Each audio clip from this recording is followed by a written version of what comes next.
bunları. Hocamız sağ olsun yazıyor. Çok çalışkansınız, durmuyorsunuz hocam. Ara gibi üretiyorsunuz. Teşekkür Kaleminize, ederim. yüreğinize İnşallah bekliyoruz. kitap haline de getirmeye çalışıyorum. Dört gözle bekliyoruz hocam bizi. Efendim, muhakemenin bugünkü programı Profesör Doktor Tayfun Doğan'dı. Yarın yine muhakemede görüşmek üzere. Selametle.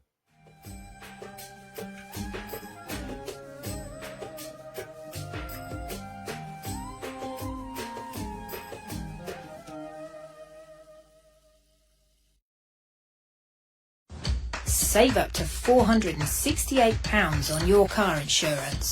Car insurance feels better when you just... Soylu ailelerin kurdukları bir oligarşi söz konusu.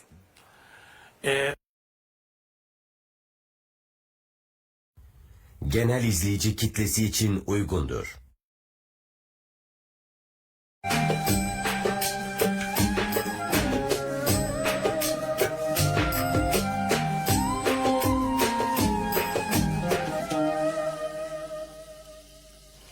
Ekotürk ekranlarından bir muhakeme programıyla herkese selamlar. Ben Fatih Ergenekom ve bugün konuğumuz Profesör Doktor Zafer Duygu olacak ve hemen konuma dönüyorum. Hocam hoş geldiniz. Merhabalar. Nasılsınız hocam? İyiyim Fatih'ciğim, sen nasılsın? Teşekkür ediyorum, çok sağ olun. Tabii sizlerle birçok defa aslında biz program yaptık. Evet. Tarihle ilgili konuştuk, Hristiyanlıkla ilgili konuştuk, Pavlus'la ilgili çok konuştuk. Bugün de hocam ne konuşalım diye düşünürken Roma'yı konuşalım dedik. Tamam. Gerçekten de çünkü tarih dendiğinde herhalde Roma hiç es geçilemiyor. Evet. Çok önemli bir yer tutuyor. Evet. Biz de bu önemin nereden kaynaklanıyor? Özellikle Roma'nın kuruluş serüveni nedir? Şu ana hatlarıyla bir Roma'ya bakacak olursak neler söylersiniz? Evet. Davet ettiğin için çok teşekkür ediyorum her şeyden önce. Bugün birçok insan, mesela dünyada bugün yüzlerce devlet var. Birçok insan birçok devleti bilmiyor olabilir ama Romalılar dediğiniz, Roma İmparatorluğu dediğiniz zaman bakın kaç bin yıllık bir geçmişten bahsediyoruz. Birçok insan bilir. Bugün bilinmeyen birçok devlet vardır ama Romalıları herkes bilir, öyle ifade edeyim. Tabii ki Akdeniz havzasını yüzlerce yıl boyunca kontrol etmiş. Tarihsel serüveni birçok evreden oluşmuş. Çok büyük bir siyasi organizasyondan bahsediyorum.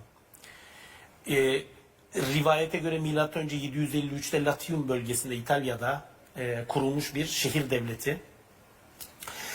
Bu şehir devletinin zamanla genişlemesi, sırayla önce İtalya coğrafyasını, sonra İspanya, Batı Akdeniz'de işte etkin bir güç olması, sonra Yunanistan, Helenistik krallıklar, sonra Anadolu, sonra Suriye, Filistin ve daha da ilerleyen özellikle 1. yüzyılda işte İmparator Trajanus döneminde çok büyük bir imparatorluğa evrilmesi, biliyorsun sonraki süreçte ikiye bölünmesi, doğusunun Doğu Roma İmparatorluğu'nun en nihayetinde 1453 yılına kadar yaşaması çok uzun bir aslında tarihsel sürece işaret ediyor.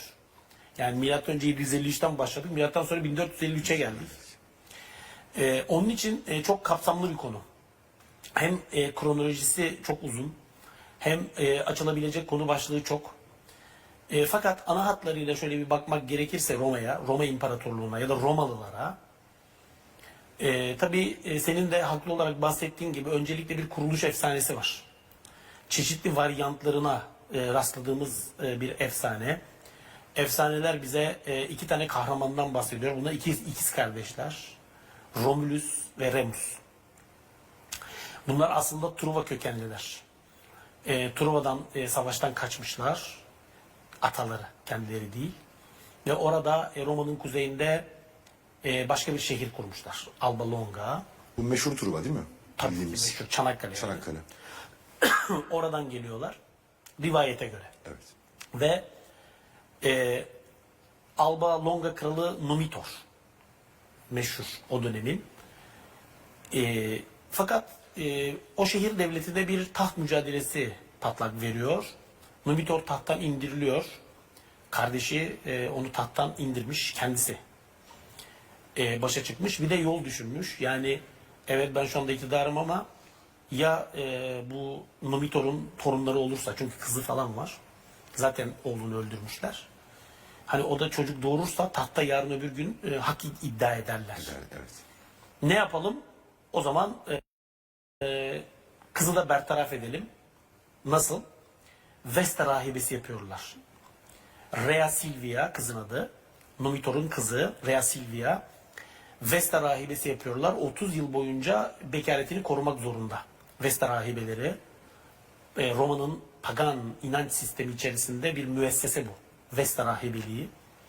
30 yıl boyunca bekaretini koruması demek, çocuk olmaması demek. Dolayısıyla tahtta da Ortak olmaması demek. hiç kimsenin ortak çıkamaması, Çıkamaması demek. demek. Aslında şimdi siz söyleyince de illa şimdi teolojik boyutta aklıma geliyor. Yani rahibelik dediğimiz zaman ya da ruhbanlık sınıfı dediğimiz zaman aslında kökü Hristiyanlığa dayanan bir şey değil. Tabii her dinde Fakat ruhbanlık her var. dinde bir ruhbanlık var. Her dinde ruhbanlık var. Peki sonra ne oluyor? Sonra tabii çok büyük bir haksızlık olduğu için aslında bir bakıma oradan bakılıyor. Fakat öbür taraftan da aslında başka bir haksızlık ortaya çıkacak. Şöyle ki savaş tanrısı Mars müdahale ediyor bu sürece.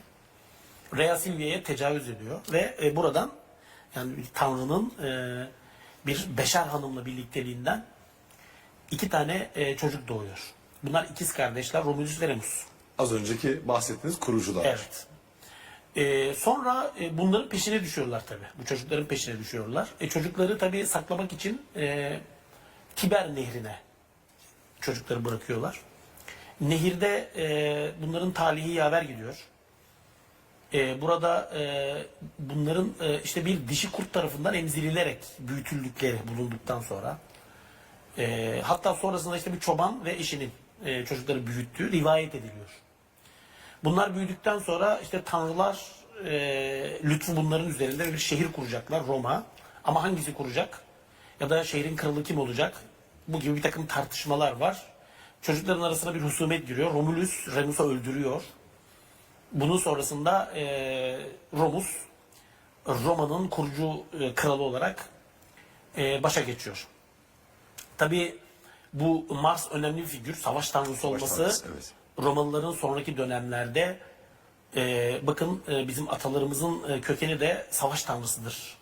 Hem ilahi bir nesep hem de savaşçılığın ilahi bir menşeye bağlanması. Çünkü çocuk yarı ilahi kabul Bravo, ediyor. bravo. Öyle olunca bu sefer Allah'ın yeryüzündeki bir temsilcisi ya da savaş tanrısı Mars'ın birer temsilcisi Tanrıların olacak. temsili tabii ki. temsilcisi olacak. Doğru. Sonraki aşamaya baktığımızda işte milattan önce 753'te şehrin kurulmasından sonraki süreçte milattan önce 509'a kadar birbirinin peşi sıra 7 tane kral tahta geçiyor. Zaten bu ilk döneme monarşi dönemi deniyor Roma tarihinde. Aslında bu dönemde ilgili anlatılar genel itibariyle efsanevidir. Çünkü sonraki yazarların anlatımlarından hareketle ne kadar doğru olduğu tartışılabilir. Test edilmesi zor. Bir takım anlatılar var. Ama bu 7 tane kralın döneminde en azından şu söylenebilir. Yani Roma'nın, geleneksel Roma'nın işte bir takım kurumlarının ortaya çıktığı bir süreç. Mesela Forum Romanum gibi. Yani Roma'nın kurulduğu tepe. İşte Senato gibi. Hoş ilk dönemlerde biraz daha böyle bir tavsiye meclisi hüviyetinde. Bir takım bunun gibi kurumların, müesseselerin ortaya çıktığı bir dönem olarak biz ilk dönemi zikredebiliriz. Son 3 kral, tabii o dönemde Etrüskler diye çok meşhur bir kavmin biz İtalya'daki varlığından haberdarız. Zaten dominant bir kültür. Romalıları da çok etkilemiş bir kültürdür. Tabii Etrüsklerin sen de biliyorsun Türklerle ilgisi üzerine durulur. Etrüskler ya Anadolu'dan ya Orta Asya'dan göç etmiş olabilir milattan önce 9. yüzyıla şeklinde bir takım rivayetler ya da bir takım tezler var bilim adamlarının. Hatta bazıları da diyorlar ki mesela Türklerdeki bu özellikle Bozkurt şeyindeki o kurt figürünün oraya geçmesine de vesile teşkil edenler Etrüsklerdir. Tabii bu gibi tezler bilim dünyasında. Zaten siz aslında baştan hani nehirde bir kurdun beslemesi deyince aklıma Tabii. bir Ergenekon destanı da geldi. Tabii, Kendi soy tabii, isminde olduğu için. Aynen. Yani o biliyorsunuz destanları bir kurt aslında Bravo, yetiştirir. bravo. O motif orada da karşımıza çıkıyor. Fakat bu Etrüsklerin özellikle Roma'da yönetime el koyduklarını da görüyoruz. Son 3 kral çünkü Etrüslü krallar. Rivayete göre sonuncusu biraz daha bu kralların özelliği şu. Genel anlamda gördüğümüz monark tipinin biraz daha dışındalar. Çünkü anlaşıldığı kadarıyla halk tarafından seçilen monarklar bunlar. Tabii bir müddet sonra bu kralın biz en son Etrüsk kralının tahttan indirildiğini görüyoruz. Ve onun tahttan indirilmesiyle birlikte de Tarquinius Suburbus milattan önce 535'ten 510'a kadar tahtta kaldı rivayet ediyor. Dediğim gibi bu bilgiler ne kadar güvenilir olduğu tartışmalı. Evet. Fakat milattan önce 509'da soylular bir oligarşi yönetimi kuruyorlar. Aslında bunu söyleyebiliriz. Yani soyluların yönetimi devraldıkları, elit, seçkin, aristokrat ailelerin yönetimi devraldıkları bir süreç başlıyor. Buna Cumhuriyet dönemi deniyor. Milattan önce 509'da başlayan bir süreç. Sonuç krallık zaten biraz daha farklıydı öncekilere nazaran. Evet. O üçüncüsünden sonra milattan önce 509'da da Evet. soyların devreye girmesiyle beraber Evet. monarşik sistem kendisini daha böyle cumhuriyetçi bir sisteme. Bravo. Yani bir rejim değişikliği diyelim. Milattan önce 509'dan itibaren başlayan sürece biz Cumhuriyet dönemi diyoruz. Tarihçiler böyle tanımlıyorlar. Tabii bu bugünkü gibi bunu bir demokrasi olarak anlamak doğru değil. Çünkü herkesin oy hakkı yok. Yani işte bugünküyle kıyaslamak bir kere hata olur. Ne var burada? Biraz daha soylu ailelerin kurdukları bir oligarşi söz konusu. Fakat bu dönemin tabii kendine has bir takım özellikleri var. Mesela bu dönemde aslında bir taraftan Roma'da bu sınıf çatışmalarının çok daha ön plana çıktığını biz göreceğiz. Patrisilerle plebler arasındaki tartışmalar, mücadeleler. Patrisiler zengin seçkin aileler, plebler biraz daha alt tabaka. Patrisiler özellikle devlet görevleri, önemli bürokratik görevler, askerlik, ordu yahut rahiplik gibi böyle toplumun önem verdiği müesseseleri ellerinde tutuyorlar. Plebler daha alt tabakayı oluşturuyorlar. Umumiyetle de borç bataklığı altındalar. Çok elverişli koşullar altında değiller. Dolayısıyla patrisilerle plebler arasında bir mücadele süreci. Cumhuriyet döneminde bizim özellikle altını çizmemiz gereken bir süreç. Yaklaşık 2-2,5 yüzyıllık bir mücadele var. Bu mücadeleler ana hatlarıyla pleblerin bir takım haklar istedikleri, patrisilerin bu oligark egemen pozisyonlarını törpülemeye çalıştıkları, patrisilerin de kendi konumlarını muhafaza etmeye çalıştıkları bir dönemdir. O zaman yaklaşık milattan önce 250'lere kadar devam edecek bu Bravo, süreç. bravo. Bu süreçte biz şunu görüyoruz. Plebler bu mücadelede bir takım haklar elde ediyorlar. Nitekim yapılan bir takım anlaşmalar var patrisilerle plebler arasında. Hatta bunun sonunda çok meşhur 12 levha kanunları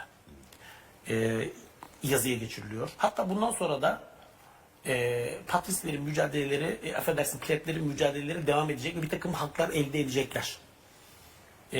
Patrisiler karşısında. Ama aslında bir sonraki aşamada da biraz daha farklı bir olgu bu sefer karşımıza çıkacak.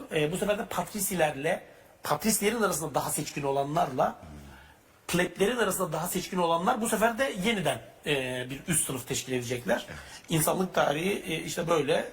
Bölünmeleri aslında tanık oluyor. Bravo, hocam, evet. bravo. Bir ekol sadece yalnız başına kalmayacak. Bravo. Her Ekol daim bir takım kendisi insanlar, üretecek. evet tabii. Her daim bir takım insanlar ötekiler üzerinde hegemonya kuruyor. Bu yani hepimizin bildiği bir şey. Tarihte biz ibret almak aslında bu yüzden Aynen çok öyle, önemli. Yani aynen. anlatmış olduğunuz hadiselere bakınca. Aynen. Çünkü insan aynı insan. Aynen öyle. Aynı şeylere zaafı var. Aynı şeylere meyilli. Bravo. O yüzden her ne kadar çağ değişse de kullandığımız araç gereçler değişmiş olsa da insan olarak aynıyız. Bravo. Evet. En son milattan önce 287 Hortensius yasası. Bu yasa işte bir düzenleme yapıyor. Özellikle borç batağı altındaki işte bu pleblerin biraz daha durumlarını iyileştirmeye yönelik burada bir takım düzenlemeler var ama sonradan da işte soylu pleblerle soylu patrisler yeni bir oligarşi oluşturacaklar. Birincisi bu yani bu sınıf çatışma. İkincisi Roma'nın genişlediği dönem bu dönem. Önce biz İtalya Yarımadası'nda yavaş yavaş bu hemen böyle bir günde, iki günde, bir yılda, 3 yılda, 5 yılda değil, yüzyıllara varan uzun bir süreçte Roma şehrinin önce bir müddet savunmada kaldığını sonra hücuma geçtiğini göreceğiz. Hem kuzeyde hem güneyde mücadelelere başlayacak ve İtalya Yarımadası'nda egemenlik kuracak. Cumhuriyet döneminin önemli özelliklerinden bir tanesi budur. Zaten bu- Roma tabii. deyince aklımıza doğrudan genel ilk şehir İtalya'dır zaten. Aynen öyle. Aynen öyle. İtalya Yarımadası'nın hemen hemen tamamında egemenlik kurduklarını biz Roma şehrinin göreceğiz. Bu milattan önce 3. yüzyılda tamamlanacak bir süreç. Ama bir taraftan da bir sonraki aşamada tabii İtalya Yarımadası'nı ele geçirmesinden sonra bu sefer de Akdeniz'de aslında evvelce deniz gücü olmuş başka bazı siyasi organizasyonlarla bir mücadele sürecinin başladığını göreceğiz. Yine Cumhuriyet döneminin önemli özelliklerinden bir tanesi bu. Ne gibi? Mesela herkesin bildiği çok meşhur Pön Savaşları. Punik Savaşlar. Pön, Punik bunlar kim? Fenikeliler. Batı Fenikeliler. Kim bunlar? Kartacalılar. 3 tane büyük savaş. Hakikaten Sicilya'nın, Sardinya'nın, Korsika'nın, Afrika'daki önemli üslerin, İspanya'nın egemenliği için Romalılarla Kartacalılar uzun savaşlar yapacaklar. 3 tane büyük evreden oluşuyor. Birinci evresi Sicilya'nın ve adaların Roma tarafından ele geçirilmesiyle sonuçlanacak. İkincisi nefes kesen mücadeleler, yaklaşık 20 yıllık süreç. İşte çok meşhur, herkesin bildiği Hannibal'ın tarih sahnesine çıktığı dönem. Romalılarla Kartacalılar arasındaki bu mücadelede Hannibal savaşı bizzat İtalya coğrafyasına taşıyacak. Çünkü İspanya üzerinden girecek. İspanya üzerinden ordusuyla ilerleyecek. İşte o meşhur Alpleri olmayacak denilen o şartlarda, koşullarda Alpleri ordusuna geçirecek. İtalya'da Roma şehrini bizatihi kendi ordusuyla tehdit edecek. Üstü üstüne birçok zaferler kazanacak. Roma şehrine karşı, Roma'ya karşı.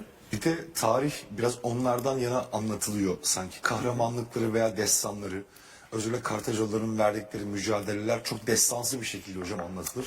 Ama Tarihi Hannibal- romanlara da hep konu olmuştur yani. Bravo. Ama Hannibal bu şeyi hak eden bir adam. Öyle mi? Hannibal hakikaten çok önemli bir komutan, bir askeri deha. Defalarca Roma ordusunu İtalya coğrafyasında bizzat yeniyor. Fakat tabii bir devlet geleneğine, bir devlet aklına sahip Romalılar. Savaşı bu sefer Kuzey Afrika'ya taşıyorlar. Yani Hannibal'ı İtalya'da alt edemiyorlar. Savaşı Kuzey Afrika'ya taşıyorlar. Yani Kartaca'nın bizzat merkez coğrafyasına. Kartaca yıkılacak oradan mı geliyor acaba? Tabii, tabii. O Kartaca yıkılacak çok meşhur bir Tabii ki, tabii ki. Şey. Ve bir müddet sonra biz tabii Hannibal'ın da Kuzey Afrika'ya dönmek mecburiyetinde kaldığını göreceğiz. Ve bu süreçte Romalılar Kartacalıları yenecekler. Hoş, Kartaca bu dönemde siyasi bağımsızlığını kaybetmeyecek. Bir müddet daha var olmaya devam edecek ama artık eski gücü yok. Şimdi çok büyük bir Akdeniz gücünden bahsediyoruz. Artık denge Romalılardan yana bozulmuş olacak. Fakat Kartaca bir müddet daha siyasi değilse de ticari anlamda önemini koruyacak. Zengin bir ticaret merkezi olmayı sürdürecek. Fenikeliler zaten biliyorsun bu boyutlarıyla temayüz etmiş bir toplum antik çağda. Ama Roma bir müddet sonra onu da bitirecek. Kartaca'yı tamamen sahneden silecek. Dolayısıyla Kartaca'nın sahneden silinmesi Batı Akdeniz'de Romalıların egemen olması anlamına gelecek. Cumhuriyet döneminin yine sonlarında bu sefer Helenistik krallıklarla ilişkinin başladığını göreceğiz.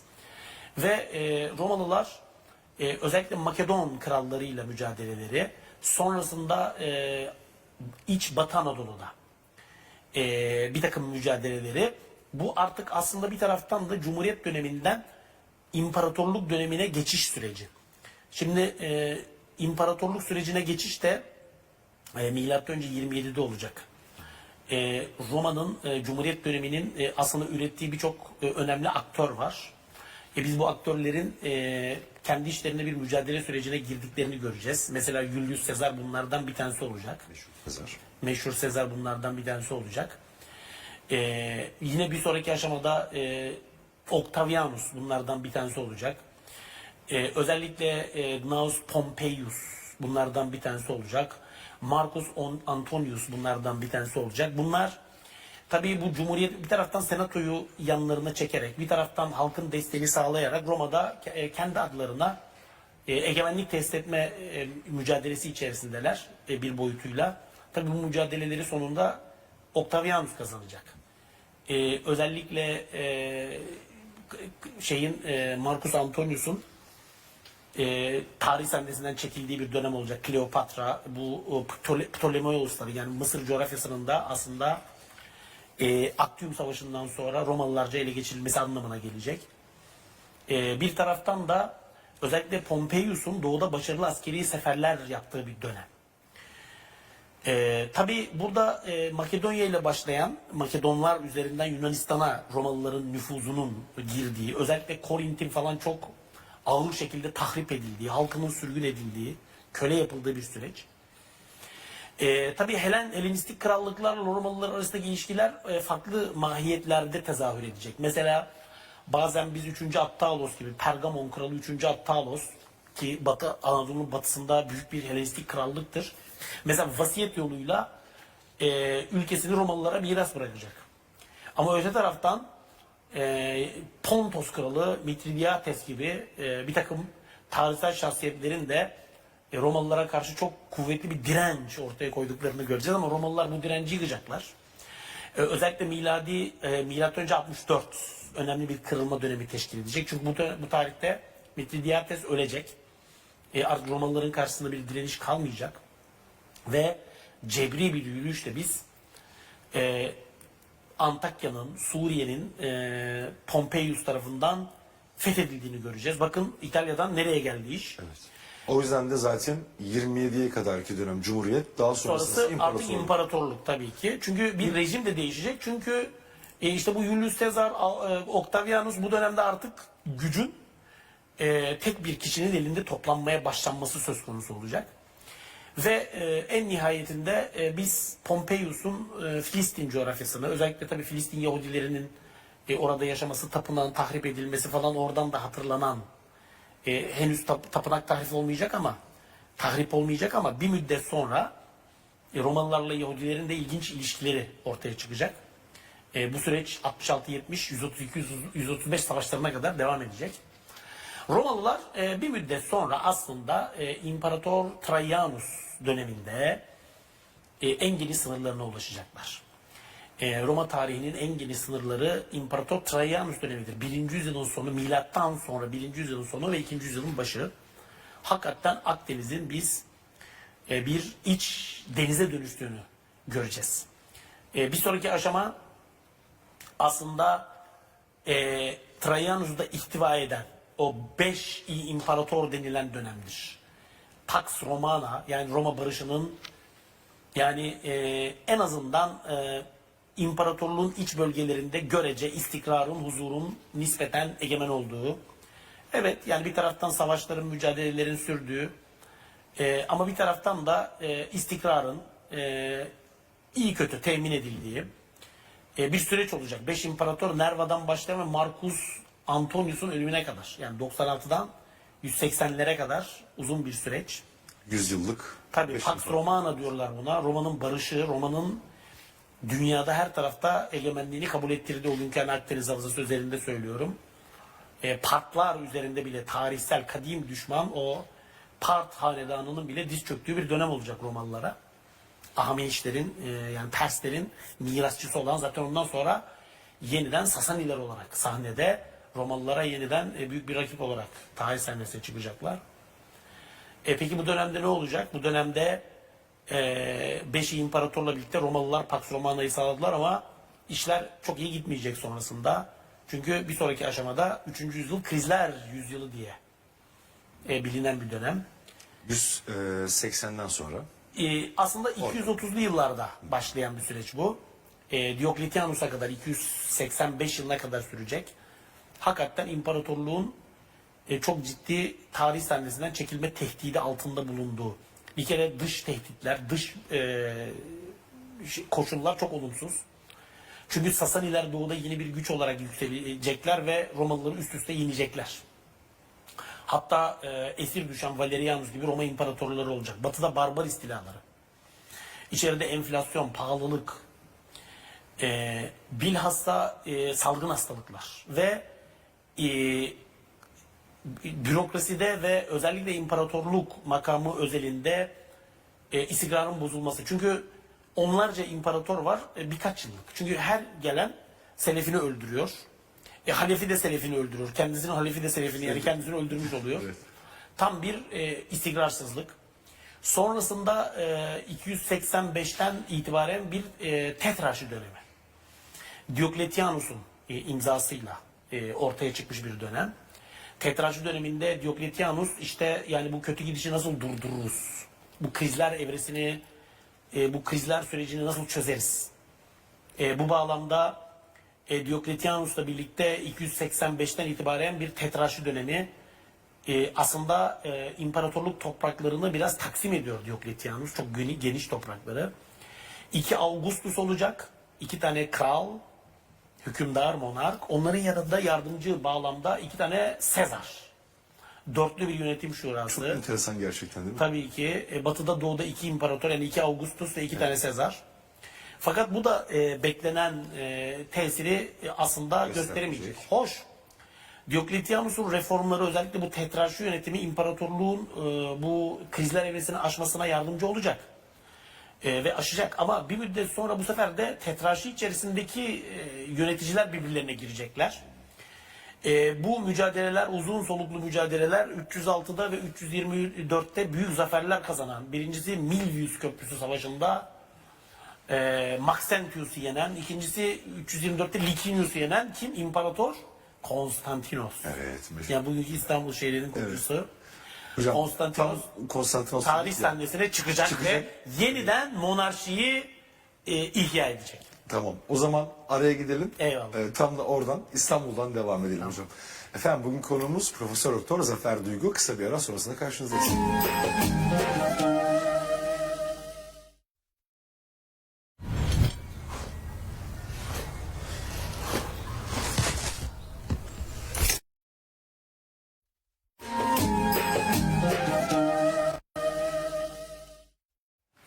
Yeniden beraberiz. Profesör Doktor Zafer Duygu hocamız bizlerle. Tam da kendisiyle romanın başlangıcını ve serüvenini, önemli olaylarına temas etmeye çalışıyorduk. İstanbul'da kalmıştık hocam. Evet, İmparator Konstantinos tetrarşiyi ortadan kaldırıyor. Çünkü diğer rakiplerini ortadan kaldırıyor. En nihayetinde gördüğümüz manzara şu. Bakıyoruz ki Konstantinos artık büyük bir imparatorluğun tek başına egemeni. Bu egemenlik hem doğuda hem batıda Konstantinos adına tesis ediliyor. Fakat bir sonraki aşamada şunu görüyoruz. Yine aslında iç mücadeleler devam edecek. Çünkü Konstantinos'un 3 oğlu var. 4 oğlu var. Crispus sahneden erken çekiliyor. 3 oğlu tahta geçiyor. 3 oğlu imparatorlukta tahta geçiyorlar. Fakat hem isyanlar hem kendi aralarındaki mücadeleler ortanca oğul 337'den 361'e kadar devam edecek bir süreçte Roma İmparatoru oluyor. Kim bu? İkinci Konstantios. Ve bu aslında imparatorluğun bölünmenin arifesindeki belki son istikrarlı dönemleri. Çünkü imparatorluk hala güçlü o dönemde. Artık Hristiyanlık imparatorlukta yavaş yavaş resmi din olma yoluna girmiş. Bir boyutuyla baktığımızda şunu görüyoruz. Konstantius Hristiyanlık içerisinde alternatif mezhepleri destekliyor. Ariusçuluk gibi. Kilise için mücadelelerde biraz daha bu İznik Konsilinden sonraki süreçten bahsediyorum artık. İznikçilere karşı bir dini politika gidiyor. Ama bir taraftan da Konstantius'un özellikle sonrasında yine bilhassa Valens 364'e kadar 364'ten 378'e kadar tahtta. Zaten bu ikinci Konstantius'tan bahsettik. Aynen öyle. Bizdekilere karşı daha Ariusçuluğu desteklediğimiz. Aynen. Valens de aynıdır. Valens'te bunlar tam 350'li yıllar herhalde değil mi Bravo. hocam? 350'ler, 360'lar, 380'lere kadar devam gidiyor. edecek. 1. Theodosius'a kadar. Bu dönemde hep iki imparator var. Batı'da bir imparator var, doğuda bir imparator var. Fakat aslında imparatorluğun ağırlık merkezi doğuya kayıyor bu dönemde. Çünkü Konstantinopolis, İstanbul artık kurulmuş Konstantin'in şehri. Ve imparatorlar yavaş yavaş artık burada ikamet etmeye başlıyorlar. İmparatorluğun önceki yıldızları, mesela diyelim ki batıda Roma, diyelim ki doğuda Nikomedya yani İzmit, ki Evet. Diokletianus'un özellikle ikamet ettiği bir şehir. Bunun yerine İstanbul artık yavaş yavaş yükselen bir değer oluyor. Ve imparatorluğun ağırlık merkezinin doğuya kayması tabii ki imparatorluğun doğu kanadını siyasi anlamda da daha başarılı İşte. ve uzun soluklu kılacak. Ama batıda işler istendiği gibi gitmeyecek. Çünkü batıda bir taraftan barbar istilalarının ortaya çıkması, barbar kavimlerin Roma'nın sınırlarını devamlı, barbar ifadesini burada yanlış anlaşılmasın. Romalı olmayanlar için. Değil mi? Yabancılar için. Kuzeydeki aynı. Evet. Özellikle Cermen kavimleri. Bunlar Roma'nın sınırlarını hakikaten kitleler halinde istila edecekler. Bu dönemde birçok Romalı, affedersiniz birçok Cermen general imparatorluğun başını belaya sokacak. İmparatorluğa dert, sorun teşkil edecekler. Bazı Romalı generaller aynı şekilde ve tabii ki Hunlar, özellikle Avrupa Hunları, Atilla ismi değil mi önemli? Evet, çok. Bu süreçte Cermenlerin biz Roma şehrini birkaç defa yağmaladıklarını biliyoruz. Atilla'nın ve Hunların, Avrupa Hunların çok ağır tehdit ettiklerini biliyoruz. Evet, meşhur General Aetius bir noktada durduracak Atilla'yı ama Atilla bir yıl sonra yeniden Roma üzerine sefere çıktığında bu sefer Roma'nın pek karşısına çıkaracak gücü yok. Yok, evet. Ama yine de işte Papa Leo'nun, 1. Leo'nun o dönemde ricası üzerine biz şehri yağmalamadığını göreceğiz Atilla'nın, ama Atilla'nın talihi de yaver gitmeyecek. Sonrasında kısa bir müddet sonra ölecek. Orada bazı aslında dedikodular da var. İşte Atilla'nın bir kızdan hoşlandığı veya Tabii bir yani kurtar işte gel falan. gerdek gecesi olduğu, Evet. yani zehirlenmiş olabilir. Yani ne olduğu tam belli değil ama beklenmeyen bir ölüm. Bir müddet sonra tabii Hunlar devre dışı kalacak ama özellikle batıda istikrarsızlık devam edecek. Ve biz en nihayetinde 476 yılı itibariyle Batı Roma İmparatorluğu'nun sahneden silindiğini göreceğiz. Evet. Son imparatoru da tahttan indirilecek. 476. 476 ve Evet, artık evet. Artık tek bir hükümdar ve kralla aynen devam artık edecekler. bir tek Roma İmparatorluğu dediğimiz şey İstanbul merkezli ve batıda İtalya'da ve imparatorluğun batı coğrafyasında egemenliğini yitirmiş bir o siyasi organizasyon. Artık bundan sonra yavaş yavaş biraz daha bölgesel bir güce dönüşmeye başladığını göreceğiz. Tabii aslında İmparator Justinianus gibi ki 527'den 565'e kadar o da Roma tahtını temayüz edecek. Roma'nın eski sınırlarına kavuşabilmek adına yeniden çabaları var. Malumdur General Belisarius, Justinianus'un büyük komutanı. Justinianus adına hakikaten başarılı savaşlar yapacak. Justinianus hatta bu dönemde doğuda bir dinginlik politikası da, mesela Hüsrev'le imzaladığı işte onun çok meşhur 540 yılı barışı var. Yani Sasanilerle mücadeleyi dondurup Roma'nın kaybettiği batı coğrafyalarını yeniden kazanabilmek adına Vandallar üzerine yaptığı seferlerde birçok meşhur, yani İspanya'ya kadar uzanan bir sefer şeyi var ve birçok yerde aslında başarılar da kazanılacak ama bu başarılar uzun soluklu olmayacak. Nitekim biz Zenon'la birlikte, Zenon ve Anastasius dönemleriyle birlikte artık imparatorluğun batıdaki iddialarından vazgeçmek zorunda kaldığını göreceğiz. Bu tabii bunların özellikle dini siyasetlerine de yansıyacak. Burada çok girmek istemiyorum ama mesela Anastasius'un doğu politikasını, miyafizik kitleleri desteklemesinin sebebi budur. Özellikle 498-506 Sasani savaşları sırasında. Bu dönemden itibaren artık biz Bizans tarihçilerin Bizans dedikleri bir imparatorlukla karşılaşıyoruz. Doğu Roma İmparatorluğu artık. Aslında imparatorluğun yavaş yavaş Latin etkisinden çıkıp Yunan, Helen kültürünün etkisine girdiği, dilinin Latinceden Yunanca'ya, bürokrasi dilinin de halk dili zaten öyleydi, dönüştüğü ve din itibariyle de yine geleneksel Roma dininden ziyade Hristiyanlığın ve kilisenin devletin resmi dini ve kurumu haline dönüştükleri bir evreden bahsedeceğiz. Batı Roma'nın yıkılması da bu işi biraz hızlandırmış oldu aslında. Aynen öyle. Tabii ne olacak? Olacak olan şu, bu sefer Sasanilerle yoğun mücadele süreci başlayacak. Sasaniler çünkü çok güçlü artık. Fakat bu da 7. yüzyıla kadar devam edecek. Şimdi Sasaniler, evet, Sasani İmparatorluğu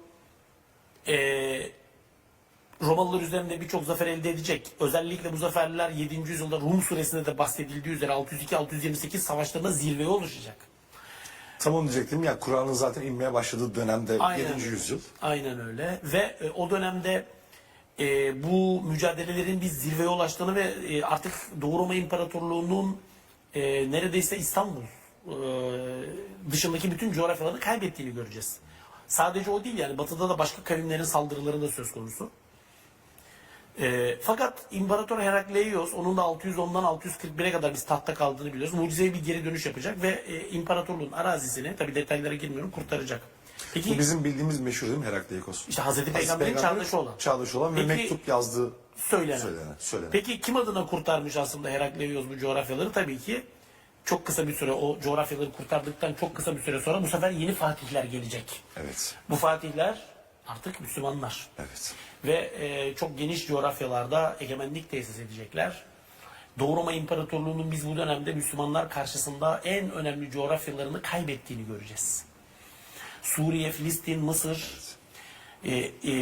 Ömer bin Hattab'ın hilafeti döneminde Müslümanların eline geçecek.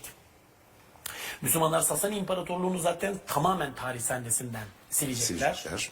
Artık bir budama söz konusu. Yani tabir caizse Doğu Roma İmparatorluğu budanacak, yani tabir caizse en önemli eyaletlerinden ve bir artık Anadolu devletine dönüşecek. Burada tabii sonraki süreçte Bizans tarihinin ya da Roma tarihinin, Doğu Roma tarihinin bir takım evreleri var. İkonoklast dönem gibi kendi içinde yaşadığı bir takım hadiseler, detaylı hadiseler var. Birçok hadise var ama biz özellikle doğudaki pozisyonu itibariyle baktığımızda 9. yüzyılın yeniden bir yükseliş olduğunu göreceğiz. Müslümanlar karşısında özellikle Abbasilerde istikrarın bozulması sonrasında Bizans'ın yeniden başarılı fetihleri var. Fakat bir müddet sonra biliyorsun Abbasiler döneminde yönetimde, siyasi anlamda artık Türkler egemen olacaklar. İlk başta orduda ve askeriyede görev yapıp Tabii ki Semerra'dan itibaren Aynen. bu konuda başarı göstermeye başlayınca, güvenilir de olunca. Evet.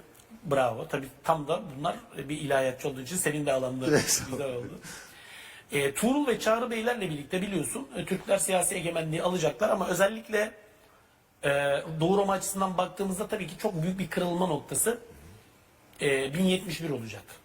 Anadolu'da da artık Türklerin ya da Müslümanların söz sahibi oldukları, hatta bu coğrafyayı, Anadolu coğrafyası yurt edindikleri bir süreç. Peki bundan sonra Doğu Roma'nın durumu nedir, pozisyonu nedir? Artık küçük bir devlet. Bu devlet varlığını sürdürecek. Nasıl sürdürecek? Aslında burası da biraz karışık bir konu. İlk önce Türklerin sürekli ilerleyişi, Müslümanların sürekli ilerleyişi bir Haçlı seferleriyle birlikte durdurulacak, evet. Papa II. Urban tarafından ilk Evet, defa evet. geldi. Papa II. Urbanus 1086 Clermont 1086. Konsili ve sonrası. Fakat Haçlı seferleri de 4. Haçlı seferi bu sefer İstanbul'a hedef alacak, biliyorsun. Ve 1204'te Bizans iktidarı şehri terk etmek zorunda kalacak. Ta ki 1261'e kadar 8. Mihail tekrar dönüp de İstanbul'da Doğu Roma iktidarını yeniden ihya edene kadar. Ama bu tabi Haçlı seferleri özellikle Kudüs'te, Antakya'da ve Urfa'da 3 tane büyük printepslik, kontluk ortaya çıkması, bir diğer taraftan Haçlıların sonraki seferlerde de özellikle demografik anlamda, değil mi, desteklenmesi Avrupa'dan Bizans'ın hayatını biraz daha uzatacak. Bir sonraki süreç evet Haçlıların etkisinin kalkması ama bu defa da Timur tehlikesinin ortaya çıkması. Yıldırım döneminde Ankara Savaşı'nın yenilgisi, bravo. 1402 Ankara hocam. Evet. Yine biraz daha ömrünü uzatacak ama en sonunda artık 2. Mehmet, Fatih Sultan Mehmet'in tahta çıkmasıyla birlikte 1451 biliyorsun 1453'te İstanbul'un Türkler tarafından fethedildiğini ve Fatih Sultan Mehmet tarafından yeni başkent yapıldığını, zaten onu da kendisini de Kayser unvanıyla Ve 3. Roma, yani aslında kendisi bir Roma imparatoru da addediyor Fatih Sultan Mehmet. Böylece bizim hikayemiz de bitiyor. Evet, Öteki taraftan baktığımız hikaye bitiyor. Yeni bir hikaye başlıyor değil mi? Ya bizim, aslında şimdi bizim taraftan da yeni bir Aynen, hikaye yeni bir başlamış hikaye olacak. başlıyor ve böylece Roma İmparatorluğu tarih sahnesinden çekiliyor. Son bir soruyla hocam o zaman. Kısa ve biraz da belki esprili olsun. Her yol Roma'ya çıkar derler hocam. Evet. Bunun arkasında yatan espri nedir? Romalıların yolları. Değil mi? Yol konusunda özellikle daha ilk dönemlerden itibaren çok başarılı olmuşlar. Hala yapılan arkeolojik kazılarda, şeylerde bulunuyor. Şehircilikleri, şehir planlamacılıkları bravo. çok iyi. Tabii. Birkaç Yani, yer nacizane gezmiştim. Yapmış oldukları hamamlar, sütunlar Tabii. olsun. Şimdi Fatih'ciğim şöyle, Roma gerçekten önemli bir siyasi organizasyon ama önemli de bir medeniyet. Bunu da altını çizmek lazım. İnsanlığın bütün ortak evrensel birikimini kurumsallaştırmış bir medeniyet. Büyük bir imparatorluk kurmuş, evet. Emperyal bir güç. Birçok şeyi köleleştirme, hepsi amenna, yani olumsuz yönden bak. Ama olumlu tarafından baktığında büyük bir uygarlık olduğunu da söyleme. Katkıları da var. şeyimiz evet. Zafer hocam çok teşekkür ederim. Ben Katkınız teşekkür için. ediyorum. Ayağınıza Sağ sağlık. Çok keyifle dinledik. Sağ olun, sağ Eksik olun. olmayın. Nice daha inşallah programda. Tabii ki inşallah. Efendim, bugünkü muhakeme programının da sonuna geldik. Profesör Doktor Zafer Duygu hocamız konuğumuzdu. Yarın yine muhakemede görüşmek üzere. Selametle.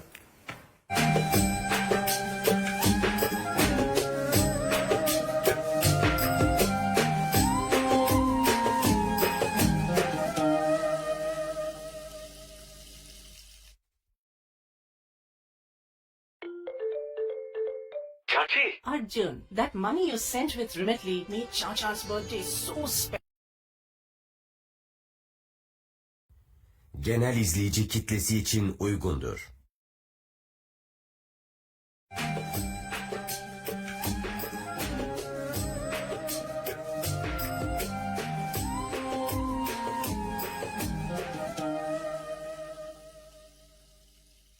Ekotürk'te muhakeme programından herkese hayırlı akşamlar. Yine bir Ramazan akşamı karşınızdayız. Ben Fatih Ergen Okul ve bugün konuğumuz ilahiyatçı Akın Karadeniz olacak. Hocam hoş geldiniz.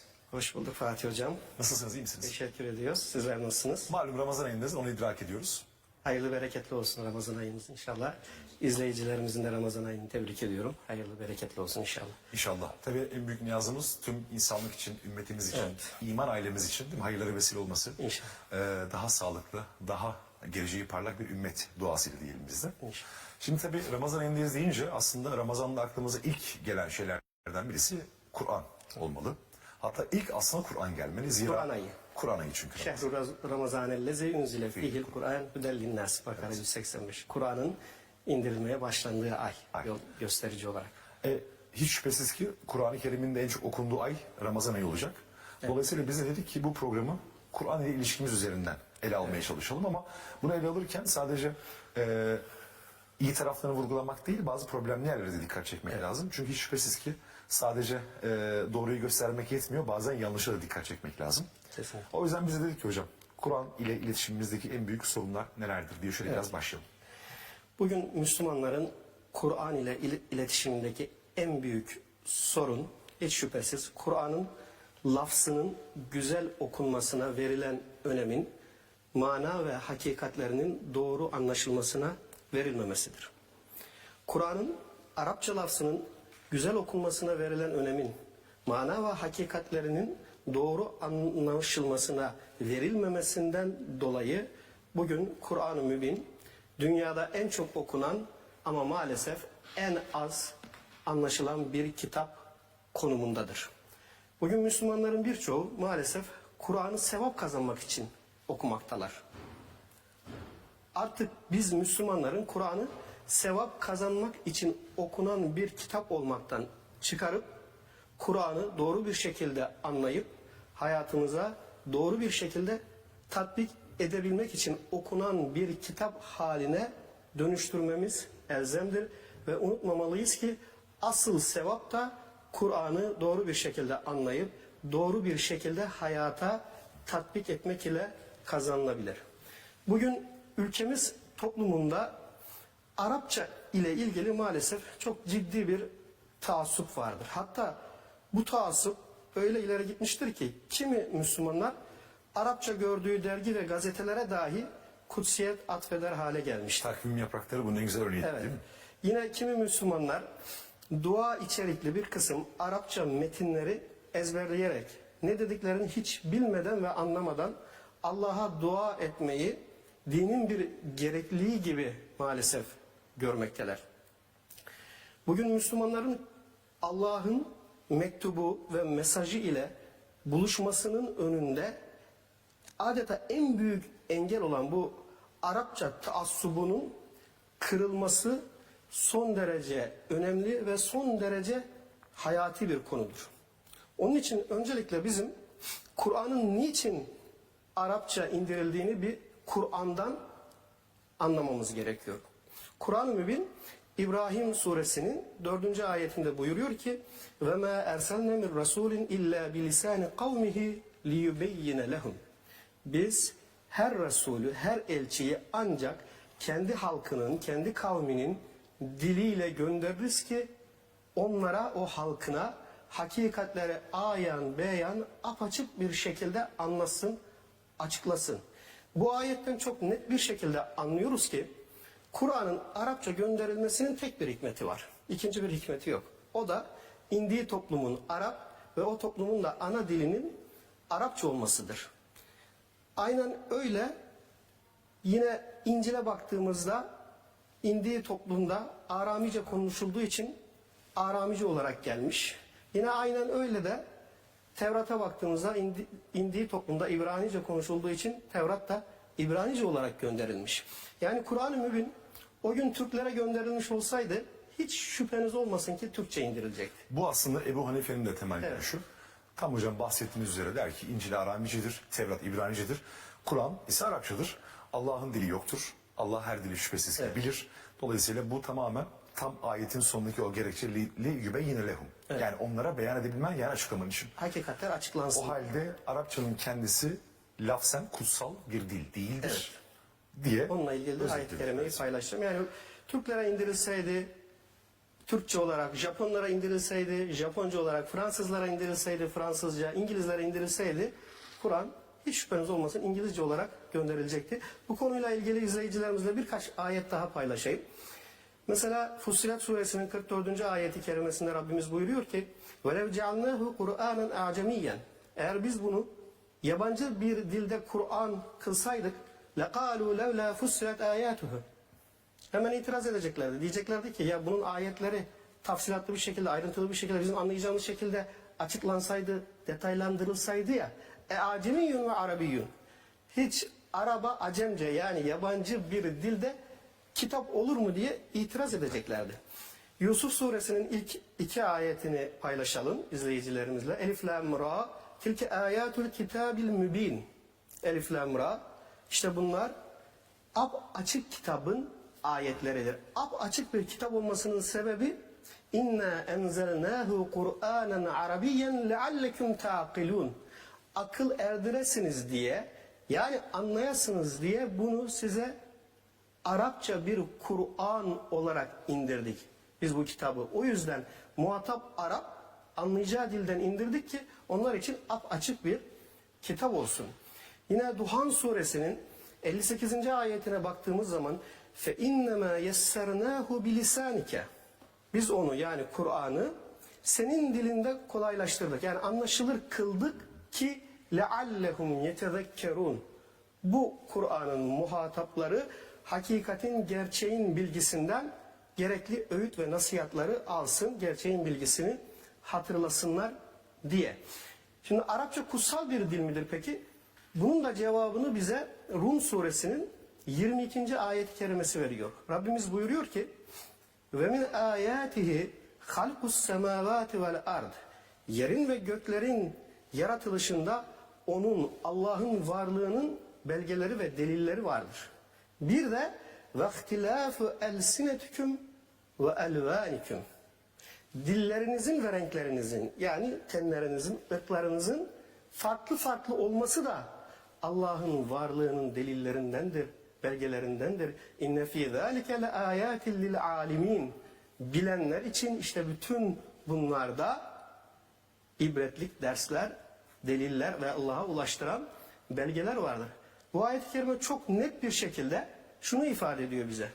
Hiçbir ırkın birbirine üstünlüğü olmadığı gibi, varoluşsal olarak söylüyorum, yaratılış noktasında hiçbir dilinde birbirine üstünlüğü yoktu. Nitekim Hucurat suresi 13. ayeti kerimesinde İnne ekremeküm indallahi etkâküm. Sizin Allah katında en üstün olanınız, en değerli olanınız, en takvalı, yani en çok Kur'an ahlakıyla ahlaklananınızdır. Dolayısıyla dillerin ve renklerin farklı olması bir üstünlük gerekçesi değil, Allah'ın varlığına bir delil